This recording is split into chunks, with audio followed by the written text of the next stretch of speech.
Good.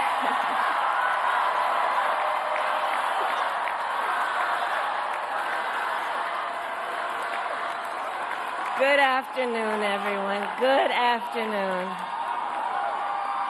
Good afternoon. Good afternoon. Thank you all. Thank you, thank you. Thank you, thank you. So let me say, and I love you back, and I love you back. So let me say, my heart is full today.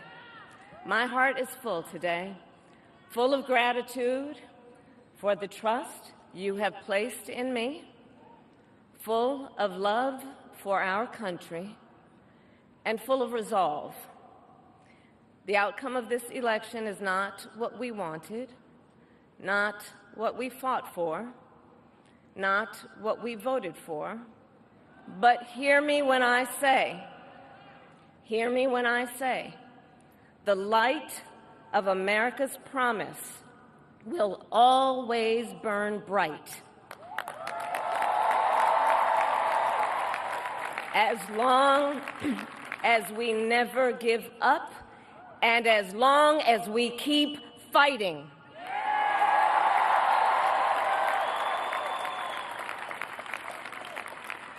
To my beloved Doug and our family, I love you so very much. To President Biden and Dr. Biden, thank you for your faith and support. To Governor Walz and the Walz family, I know your service to our nation will continue. And to my extraordinary team, to the volunteers who gave so much of themselves, to the poll workers and the local election officials, I thank you all. Look, I am so proud of the race we ran, and the way we ran it, over the 107 days of this campaign. We have been intentional about building community and building coalitions, bringing people together from every walk of life and background, united by love of country with enthusiasm and joy in our fight for America's future. And we did it with the knowledge that we all have so much more in common than what separates us. Now, I know folks are feeling and experiencing a range of emotions right now. I get it.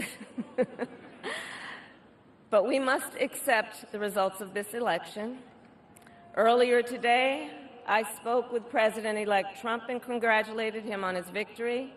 I also told him that we will help him and his team with their transition, and that we will engage in a peaceful transfer of power.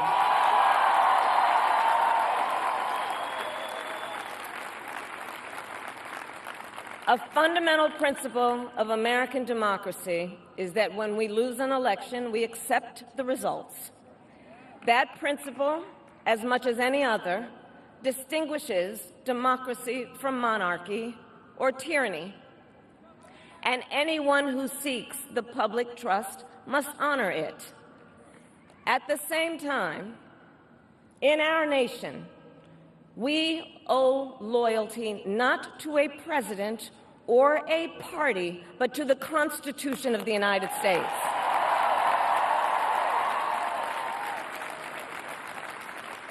And loyalty to our conscience and to our God. My allegiance to all three is why I am here to say, while I concede this election, I do not concede the fight that fueled this campaign.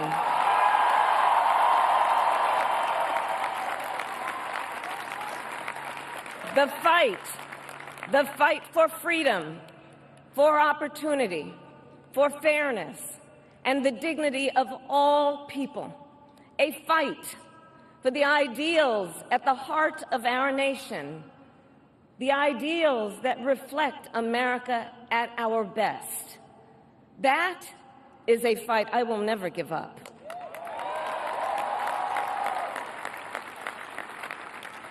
I will never give up the fight for a future where Americans can pursue their dreams, ambitions, and aspirations, where the women of America have the freedom to make decisions about their own body and not have their government telling them what to do.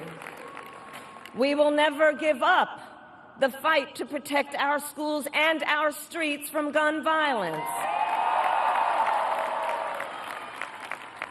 And America, we will never give up the fight for our democracy, for the rule of law, for equal justice, and for the sacred idea that every one of us, no matter who we are or where we start out, has certain fundamental rights and freedoms that must be respected and upheld.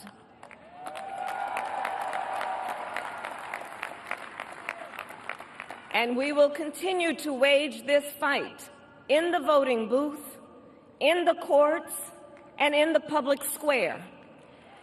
And we will also wage it in quieter ways, in how we live our lives, by treating one another with kindness and respect, by looking in the face of a stranger and seeing a neighbor, by always using our strength to lift people up, to fight for the dignity that all people deserve.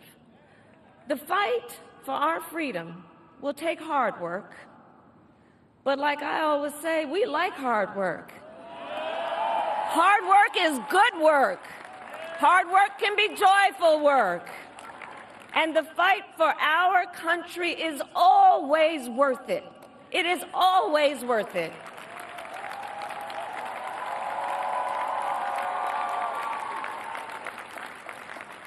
To the young people who are watching, it is... I love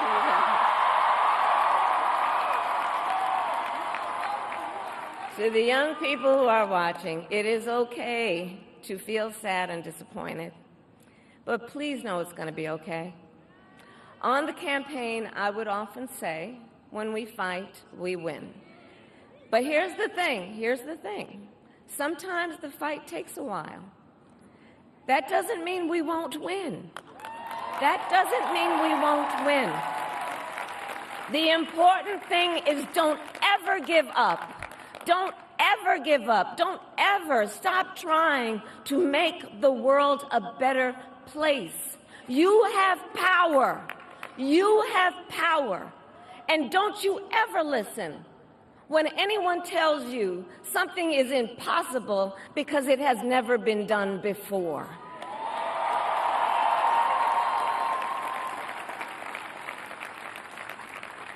You have the capacity to do extraordinary good in the world. And so to everyone who is watching, do not despair. This is not a time to throw up our hands. This is a time to roll up our sleeves. This is a time to organize, to mobilize, and to stay engaged for the sake of freedom and justice and the future that we all know we can build together. Look, many of you know I started out as a prosecutor, and throughout my career I saw people at some of the worst times in their lives, people who had suffered great harm and great pain, and yet found within themselves the strength and the courage and the resolve to take the stand, to take a stand, to fight for justice, to fight for themselves, to fight for others. So let their courage be our inspiration. Let their determination be our charge. And I'll close with this. There's an adage an historian once called a law of history, true of every society across the ages. The adage is, only when it is dark enough can you see the stars. I know many people feel like we are entering a dark time, but for the benefit of us all, I hope that is not the case. But here's the thing, America, if it is, let us fill the sky with the light of a brilliant, brilliant billion of stars. The light of optimism, of faith, of truth, and service.